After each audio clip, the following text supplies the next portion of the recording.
fine. It'd be nice just to hear what your adventures have been since we last got together. So all over to you. Go for it. So I thought I'd start here. I think the last time I talked, it was when I was in Hundestill still, working for Backhouse Brown Studio. Yep. So after that, so I was there for a little bit, and then I was there for just under a year in total, and then I came to here. So this is Glasmuseet Ebeltoft, which is in Ebeltoft, and it's in Midtjylland in the west of Denmark. So Ebeltoft is a pretty special town in terms of glassmaking. There is 6 studios, I believe, 6 hot glass studios in that area alone, including the museum here. So we were pretty lucky. We had a Lino Tagliateatro exhibition going on at the time that I was there. Unfortunately, he was going to come out to open, but then retired, so didn't come out in the end. So that was a little bit disappointing. But it's a fantastic place, the studio. I'll just tell you a little bit as well about what I got on while I was there, the kind of production glass that I was making, and a couple of the people that I was working for as well. So this is myself in the studio, and then Aoife Soden is on the left. So she is Irish, but she's been living in Denmark for the last couple of years. So unfortunately, due to Brexit, Callum couldn't come out. So he applied in January, as soon as immigration opened up again after Christmas, and we didn't hear an answer from them until November, which was a no. So by this point, we'd kind of given up. And Aoife had run the studio before, so she came in to help. I think she said 2 to 3 times a week for just a couple of weeks until Callum got there. And it ended up being full-time for her for the whole year. But absolutely fantastic for me, and I learned a lot while I was there, and it was great to have her help. She's one of my closest friends. So the studio there is set up quite similar to a lot of different public museum hot shops. So in the sense that we make stuff throughout the day for the shop for selling there, as well as commissions for local places, and public can come in and ask me questions, as well as we did experiences from time to time as well. So this is some of the stuff that I was making for the studio. So these are just some small little single stem vases, as well as some colourful bowls. We also have the vases over on the left as well.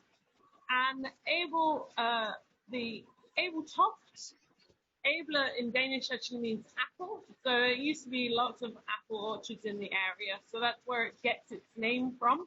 So the apple is a pretty big symbol in Ebeltoft. So I had to make these glass apples. I was pretty happy with these as well. They were quite fun to make. I always used to have fun tweaking the leaves which way. So that was my design for the apple. They kind of changed with every new person who ran the studio, as well as some production in terms of glassware, drinkingware. A lot of people, there's a big sense of hygge in Denmark. So a lot of people like to have this nice glassware for when they are hosting people. We also had visiting artists come in. So this is Ned Cantrell and Karen Nuholm. So Ned's actually British, but he's been living in Denmark for the last 20, 30 years, something like that. So he's making a Venetian style goblet with a twist. So he's actually a sculpture with more of a pop art style. So he's making this look like a polystyrene cup, and then with Venetian swan and a classic book. So we had several different artists coming in throughout the time when I was there. We also had Tobias coming in. Tobias Muhl came in to do a demonstration as well, which unfortunately I don't have any photographs of. And we also had a lot of hirers as well. So we had people who would hire to make production wear, or they would hire to make artistic wear. So it's just a couple of pictures of the place in Abeltoft. So it's a pretty old town, so it's quite cobbled street, almost kind of, I'd call it idyllic at times. And it was on this really nice bay. And those little hills that you can see across the water are the highest point in Denmark. They're called Maldives, and they're about 200 meters tall. So they're the mountains across the water as well. So I was also in that time using the studio to make my own work. So these pieces are inspired by sort sol. So there's a really big phenomenon that happens in Denmark with starlings. So it's autumn and spring when they're coming in, and then they're also leaving the country for the winter. So we've got, because the Denmark is so flat, it has a lot of marshland. So you have these giant murmurations swooping about, and you see them coming across before they settle in the marshlands a little bit further south from where Abeltoft was. And you'd see them essentially just blocking out the sun and creating these amazing shapes and murmurations. So the term for that the Danes give it is sort sol, which just means black sun. So I started playing about with this, playing about with the reticello canework fusing technique to create the tonal qualities as you are looking at the birds, and playing about with the shape to mimic that murmuration, and then the color as well, because a lot of the times you'd only see these at sunrise, and because it's so flat, you'd have this amazing really far distance view of what was going on in the sky with the sunset, and then the murmurations on top of that as well. So this is where I am now. So I find it quite funny that I'm just essentially moving to places with more coast. So I moved from a pretty landlocked place in Nottingham up to Sunderland, which had a bit of a beach, then to Denmark, which has a lot of beach, and now here, which is entirely beach. So the island that I'm on is a ultra luxe 7-star maybe resort island called Soneva Fushi, which is part of the Soneva brand. It's in the Bar Atoll, which is the northern part of the Maldives. This is the studio here, so it's very similar to the studio that I was running in Denmark, and it's got a really similar setup. So we do day-to-day basic production, where a lot of the production is used in the island itself. So any of the destination restaurants that we have here. Soneva also have another resort in even further north called Soneva Jani, and another resort over in Thailand called Soneva Kiri. So we end up making a lot of glass for the other resorts within the Soneva brand as well as visiting artists. So we currently have Kevin Christensen. He is an American who's been living in Thailand, and he's a bronze sculptor, and he's coming and making some work at the moment. So we also do experiences with the guests. So they come in, and they're quite similar to a lot of other public-facing glass studios, where the guests can come in and they can make a drinking glass, a paperweight, or a sand flask. So it's a nice experience for them to remember their time here. Yeah, so I tried not to include too many pictures of beaches. I thought that was kind of a bit stray and off topic. But that's the last of the slides, and you can feel free to ask any questions. How do you do for gas? Is it all bottled gas? Yes, yeah, you can see. Yeah, so it's a bit weird, and I've never worked with a gas annealer before. So they switched over to the furnace. You might be able to see just over here in the top left is electric. That happened a couple of years ago. It got switched over because they can have a really great, there's so much sun here. So electric is the better way to go. It's just quite an expense to pay out for all of the equipment to be changed over once. So it's a gradual process.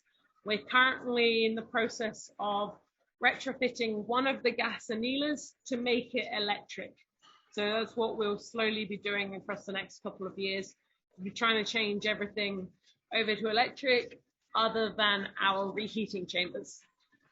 So we'll probably leave those as gas. Is the project privately owned or is it government funded? Privately owned. Wow.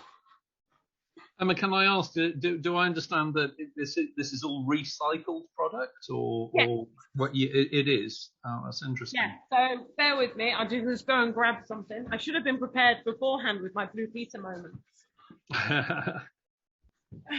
Would you like to unshare the screen? Yeah, I can do. And then we can see. So we use all of the glass bottles on the island.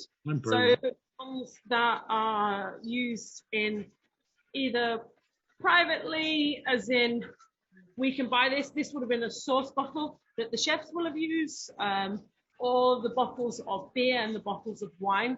There's actually an on-island recycling plant, our eco center, where they will crush all of our glass bottles. So I've got it in the coconut. So it makes all of them, it's all crushed down, ready for us. So it's really nice. They can do it all on island. It doesn't have to be taken off. We do use recycled glass from Soniva Fushi, as well as Soniva Jani and Soniva Kiri, and then the Bar Atoll as well. So it's a little bit weird because it's not made for blowing. It's soda glass that would have been made by a machine. So it's not got that workability that, you know, if you could buy a pre-made glass recipe from any of the factories, such as, you know, Bomma or Crystallica. So we add a little bit of a flux to it so that we can actually work it. But it's an incredibly short glass. You know, touch wood, so far I haven't had anything break on me, but you can feel it when you're trying to create like a taller vessel. You have to use a lot more direct heat, like, so you have to torch the thing, which is quite foreign because I've never had to use what I would amount to, like, I use the torch on the artistic stuff, not on the production. So it's kind of a new way of thinking about the production as well. So having made countless apples, obviously, what are you making now? So we're currently, so at the moment there are 2 glass makers here. They are actually leaving this week, and someone else will be coming at the end of the week. So for like a little while, I'm going to be the only one here, and I've only just got here. So they're trying to, you know, cram as much information about the studio into me as I can in terms of making the production and also doing all of the technical maintenance and upkeep side of things, as well as our visiting artists that we've got currently, and then the guest lessons, and we've got a commission for making about 50 sandcast plates to go in some windows. It's pretty full on. Sounds it. Yeah. So it's nice at the Are end of the beach, swim. Are the glasses behind you some of your work, or are they samples of other people's work? They look interesting. Sorry? The glass behind you that I can see on screen, is that something that you've done or other people? Or no, examples? So some of these are the production that they've made, but most of these are what previous visiting artists have done. So the like a head, museum of. Yeah, this one here, the head is a Martin Yanecki. So he came out a couple of years ago. We've had quite recently, just in terms of British glassblowers, James Devereaux and Louis Thompson have been out, as well as James Mascry as well. They don't just have glassmakers. It's quite a nice program where there are also designers and other craftspeople coming out and translate their work into glass. So it's quite nice figuring that out with them. So you say that all the glass is recycled. I thought that if you mixed different colors, you ended up with brown glass, whatever you do, or is it recycled into different colours? We try to keep it separate. So at the moment, we're working on a big production of where we need a lot of green glass. So they do separate it. Most of it was what we have, mostly the clear bottles. There is some that it is all totally recycled, but if we have a bucket where it's a lot of different colors, we'll put a bucket of just clear bottles together with that. So it has got a little bit of a tint. It's not super crystal clear glass, but it's also not as murky or as discolored as you would have thought, just if someone says recycled glass to you. Have you considered using a compensating batch with the bottles to give it a longer working life, in addition to the flux?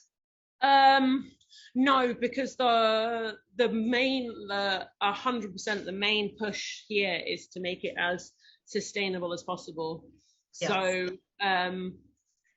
we do reuse our own cullet quite a lot as well, in addition to recycling the glass bottles. I think at one point they have had to order glass cullet. I think they got BOMA because they actually just run out of glass on the island. But that, I think, has only happened once, and we've still got a lot of it remaining. But I think as long as there is recycled glass from ourselves, then they'll use that before using anything else. Mm-hmm.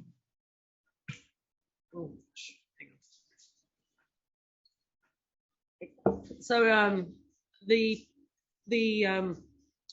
almost like the overall theme of the Soniba resorts is kind of back to basics in a luxe way. So even there's a 100% no single-use plastic on any of the resorts. So we recycle our own glass, but then any of the bottled water on the resort is made into glass bottles as well. Fortunately, we haven't had to make them because that would have been a lot of bottles to make. But they reuse a lot of the stuff, several times just to get that sustainability push to the almost maximum that we can. How long has the been open? Has it been going for a long time? I'm not actually too sure. I think 7 years. I think it started because there's actually quite a lot of people who've been out here previously that I know personally, are quite good friends. So someone that was in a couple of years above me in university came out here in 2015 or 16, something like that. So I think she was one of the first when they came out here. How long is your residency for? I'm here for a year. Mm-hmm. So Callum comes out next month. So he's also here for a year. So I'll probably end up staying in that extra month to be with him. We might decide to stay a little bit longer. I think it's not just designed as a set contract, it is a rolling contract because they do want to keep people here. They do want to keep people here for as long as possible. And they're also quite aware it's a very, very small island. It's about 3/4 of a mile long and 1/2 a mile wide. So it's you get to know everyone quite well. Like a village. Yeah, exactly. Yeah, can't have arguments for too long when you're that close to people. Exactly. It's too hot to have arguments. Too much effort. You need to serve it all. There was a documentary recently of one of the areas that the recycling and the waste is not being coped with very easily at all. But the island you're on is very, very conscious of recycling and making sure that everything is sustainable as much as possible. Yeah, so I went on a little tour around it yesterday and I was completely amazed at what they're doing. So they have a recycling plant. So we call it our eco center, where it's not just the glass that they're crushing down and then giving to us to be remade into something. It's all of the coconuts that have to be cut down, otherwise they can fall on people. The coconuts are pressed and the oil is used for cooking. The husks are either burnt to be used as charcoal, or they are mulched down, and they have their own little worm farm to then help turning that into compost to go onto the 2 vegetable gardens that they've got here for growing their own things. What do they do with things like waste food? We try and use that as little as possible. It is a very, very big awareness about the waste food. Sometimes we get it as hosts. That's quite a good day when we get a little like exciting guest pastry. But I'm not actually too sure about that, to be honest. I do know that they try and reduce that as little as possible, but it is that is an unavoidable thing. Suppose it could go to the worms. Yeah, exactly. They probably do something like that. I wasn't looking around the food side of things, more about our like craft side of things. There's also a paper recycler where we take our recycled paper to turn it into new paper to be used in the printers and stuff. And there's a aluminium foundry where they take all of the aluminium cans on the island and then they can melt them down to be reused. What's the turnover of the tourists coming in? They stay for a fortnight, 3 weeks more? I'm actually not too sure at the moment. That's something that just gets discussed in other meetings that I'm normally not part of. I know it'll probably be a big number. So you'll get lots of new faces consistently. Yeah, but I think there are also a lot of people who come back. They pride ourselves on having this fantastic service and where people want to return. So there are people who, colleagues of mine have seen guests 6 times in the time that they've been here. Oh, so you get quite an experience then in teaching people and showing them what to do. Yeah, exactly. It's not always starting from the beginning. No, so some people have been there and done it before, and then it's quite exciting because they get to do a little bit more hands-on with the glass or more complex with what design they want to create. How many people live there? You know, residents?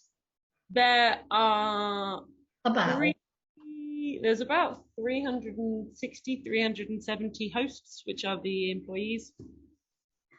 And there are 85 or 90 villas on the island. I think I want to visit. Yeah. Sounds amazing. Sounds like just the kind of place I'd like to be. You're very fortunate, and good for you for getting the position. I think it's amazing. Yeah, it was quite exciting. I've actually applied several times before because it is a fantastic. Who doesn't want to say, you see an job advert for glassblower in the Maldives, so who doesn't want to apply for that? So well, I think it makes an interesting note on your CV as well, doesn't it? Yeah. Really, where has your experience been? It's pretty good. Pretty cool. Yeah. They just weren't the right times before, so I was either like committed to something, I'd have family commitments, things like that, and then when it came up this time, I just kind of was like, what have I got to lose? So I messaged and I said, could Callum and I come as a package deal?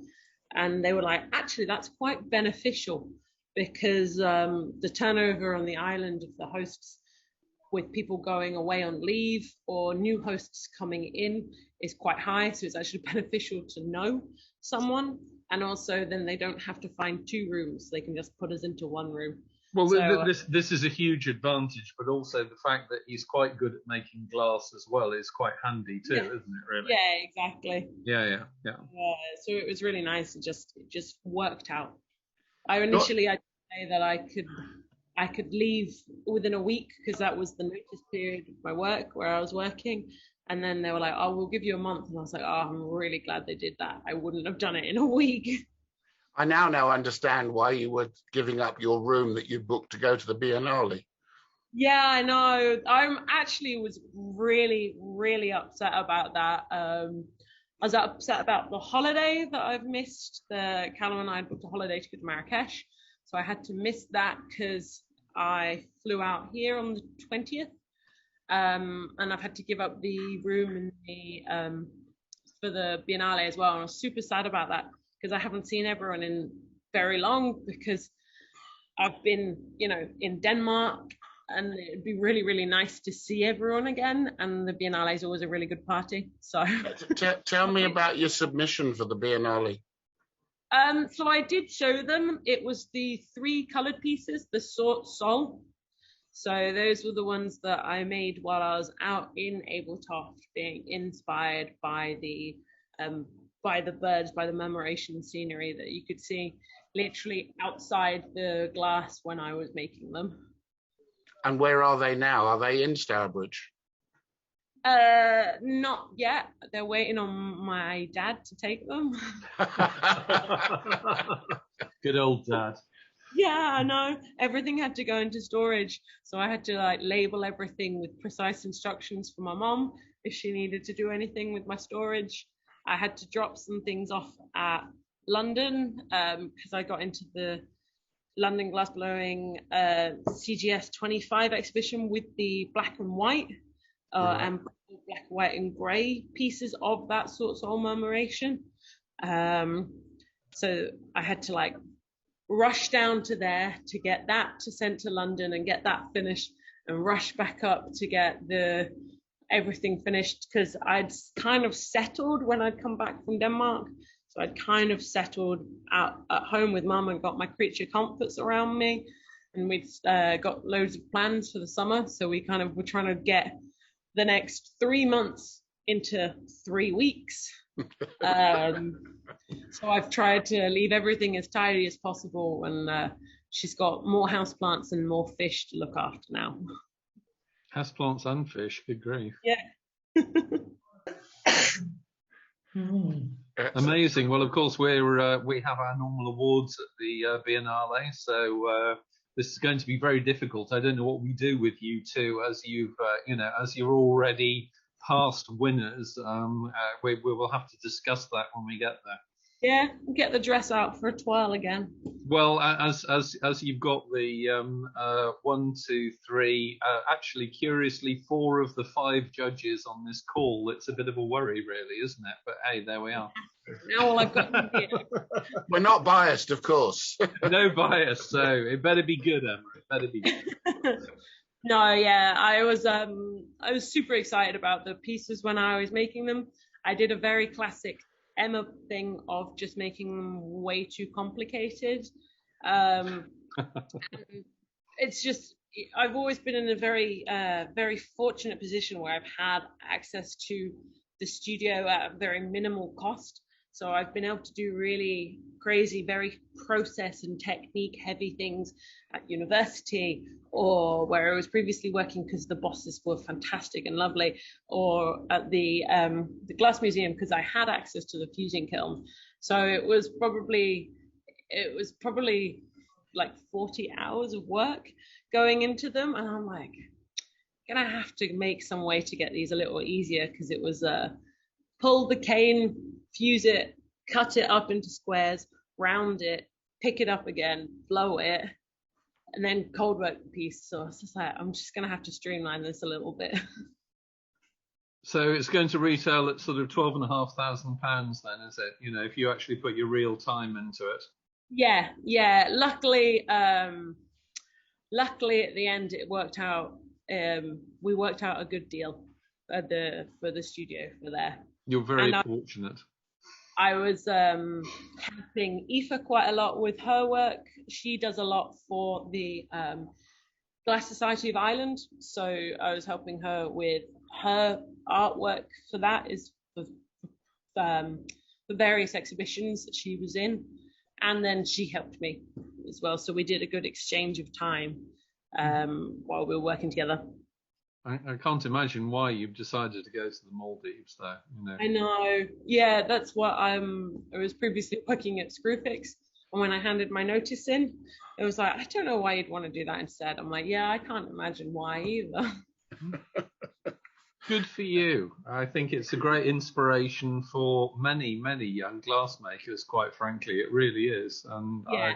Not being patronising in any way, I can think of we have we're giving a bursary or a part bursary at Cockpit Arts now, and I think you should actually meet Lulu Harrison, because you would be a great inspiration for her. So maybe Paul can put the two of you together and you can just chat, because she's trying to do or make a batch using, can you believe, waste seashells from Thames water filters and various materials from the Thames estuary to make a batch to develop her own sustainable glass collection. So it's pretty out there, actually. That, surprisingly, we have a lot of people asking, because obviously there's so much sand, could we use the sand from the beach? And it'd actually be no, because half the sand on here is all lime, so it's all coral rather than silica. Yeah. So, but yeah, that was super interesting. That the process of making batch. Well, I think, as I say, if you would be happy, I constantly try to steer Lulu along. She's very enthusiastic, but she's a poor student. She's just coming to the end of her degree and all of the rest of it. So anything that you could do would be absolutely fabulous. If you absolutely. We can get put in touch. We'll try and find. I've made a note. I'll do that. Thank you, Mr. Clark. I thought you might. Our usual networking, but she needs some a bit of guidance from people that have done it. So which would be helpful. Thank you. Yeah, no, for sure, absolutely. Yeah, I think we should let you go to bed. Oh my goodness me. I mean, it is absolutely fantastic to catch up with you, and then perhaps we can do it again when Callum's with you, and we can do the joint one we planned to do. Yeah, it's pretty unfortunate. He did plan on being here, but he's just been like knocked out by it. We struggle even if we're just chatting for a little while. Knowing a little bit about Callum, is he ready to get on the plane yet? Is he organised? Almost. So he's got, I guess, one more week of work now. Right. He's also got some pieces in the Biennale. Yes, I know. I've seen the list. So he's also taking them up to my dad's. So right. No, I am just conscious of his usual ability of organisation, with you not being there. Yeah, so he's I was going to take them back when I was driving down there, but they weren't ready yet. So they'll be at the Biennale at the same time. Mine will be like dropped off. My dad lives in Kings Bromley, just outside Birmingham, so it's nice and easy. And easy for him to just drop them off. Right. Wonderful. So, yes. Perhaps we should do a live at the Biennale, Mr. Clark. Go completely crazy.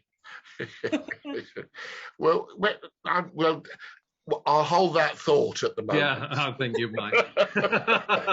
Yeah, no problem. Yeah, of course. I'd love to get in touch with Lulu. Yeah, and I don't mind sharing. No, I'll set that. I'll do an introduction to you, and you can then decide if you want to do a Zoom together or a FaceTime or something with Facebook. That's brilliant. Thank you, Emma. We can organise something as well when we're a little bit further along, and I've got a couple of artists under my belt, and that'd be great. Have you actually got a date that Callum will be there, or is it all in the air at the moment? It should be the 20th of July. So wow, wonderful. Yeah, that's something to look forward to then. Yeah, exactly. But at least you'll have done the recce, and you'll be able to give him the tour. Yeah, I'm trying not to do too much though, so we can do some stuff together, but I can't help it. I get really excited, you know, I go out and I'm swimming and I'm like, I saw a shark today, saw a lionfish, and then he's like, oh, I don't want to see. Yeah, I try not to get too many spoilers, as it were. Yeah. All right, Master, would you like to tidy us up for the evening? Well, I think it's very difficult to say enough thank you for you having stayed up so late, Emma, and having only just arrived and not had much time to settle in. What you've told us tonight is really brilliant. I certainly didn't know that the Maldives were trying to be wholly sustainable, and now I'm re-educated. Thank you so much, and I'm sure everybody else has enjoyed your company and your ability to fend off our questions and give us the answers that we need. So thank you so much, and thank you everybody else for joining us tonight. Brilliant. Thanks ever so much, Emma. Thank you, Emma. Bye for now, folks.